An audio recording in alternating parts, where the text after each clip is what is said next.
Hello friends, hope you are all fine and doing well. We are into the discussion of this book called What I Talk About When I Talk About Running by Haruki Murakami.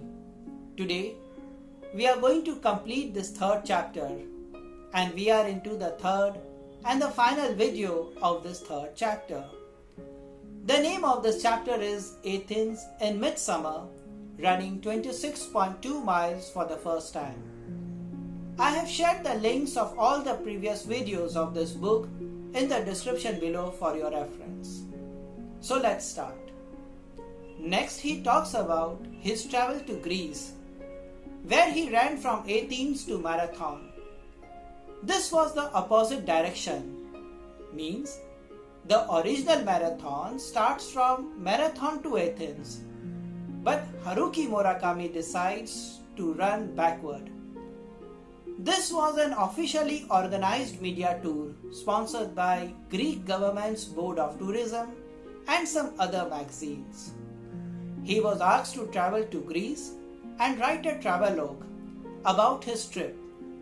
For this he got an open ticket.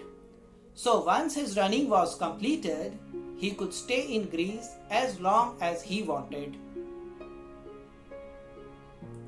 Greece is the home of the original marathon course, and he wanted to see it with his own eyes. And therefore he accepted to travel there for writing an article and for the photo shoot.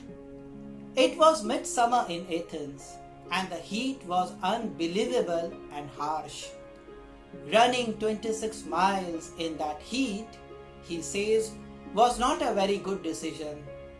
Plus, this wasn't an official race, so he was to run all alone. The photographer from the magazine asked him if he was thinking of running the whole route.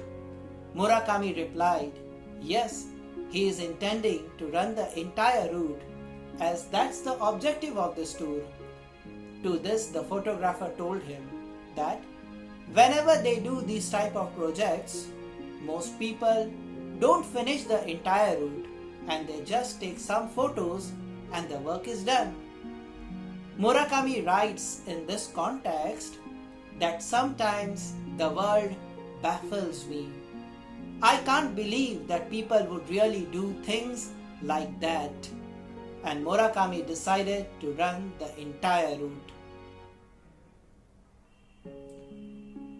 This is the philosophy of his life, the level of integrity and standard he has set for himself in life, with no compromise with his work and no taking shortcuts. Maybe this is one more reason for his massive success and popularity. Further, he talks about the hardship and challenges he had to face while running 26 miles in that heat. He shares the emotions of frustrations and anger while running. His energy level was completely exhausted, and no amount of water was able to quench his thirst in that unbearable heat. After completing the race, he was happy, but not because he was able to accomplish something so tough, but he was happy because now he doesn't have to run anymore. Before completing this chapter, he says that even after 20-some years and after running so many marathons, the feelings he has when he runs 26 miles are the same as back then. And his mind goes through the exact same process. Up to 19 miles, he is fine. And past 22 miles, he runs out of the fuel and starts getting upset on everything. And after completing the race, he forgets all his pain and misery and starts planning of how he can run better in the next race.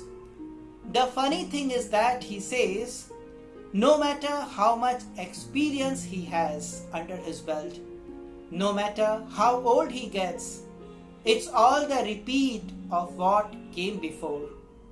As per him, certain type of process doesn't allow any variations, and if one has to be a part of that process, then all one has to do is to transform or perhaps restore oneself through that persistent repetition and make that process part of one's personality. So here we complete this chapter 3. To summarize, in this chapter he has spoken about his training for New York City Marathon.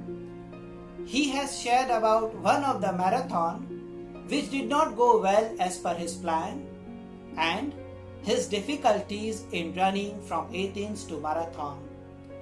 The key messages in this part of the chapter are: number 1, whenever you undertake anything, do it with complete sincerity and integrity, without any compromise in the quality of your work. And number 2, if you want to achieve something, then as you go through that process, fall in love with that process and make that process part of your personality. So, I hope the viewers are liking this book summary.